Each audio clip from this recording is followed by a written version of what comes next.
Bophondo ngibingelele uNcamalala ngiphinde ngimbonge uNcamalala ngento ayenzile ukuthi masithi akasukume singamakhosi bese eyalalela ngoba besibona ukuthi isizwe sesiseweni njengamanje akekho ongakwazi ukusikhipha kuleliwa elikusona.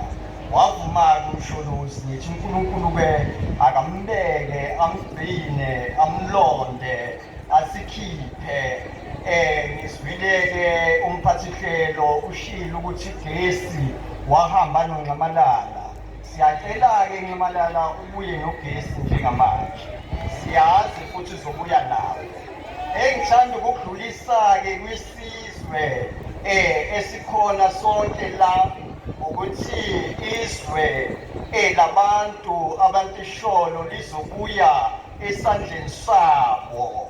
Amakhosi azokwazi ukuthi anibambele umhlaba wenu ngendlela efanele, ungasetshenziswa abeyindlela ekhanya ilanga. Khona ukusiphatha kabi-ke singamakhosi, uthole ukuthi uma ngabe uyasikela indawo usikelwe isquare esiwu-50 meter, kodwa uma ngayiqhamuka uVan Ventel uzothiwa shona wena Van Ventel ufuna ama-hectares amangaki, athi ngifuna u-4,000 hectares bamnike, kodwa wena ngeke uthole, kodwa umhlaba ngowakho. Siyakulungisa-ke konke lokho, umhlaba uzobuyela kubanikazi bawo. Bese ngicela nakhe ngicelayo la kwisizwe sonke esikhona ningidlulisele lo mbiko.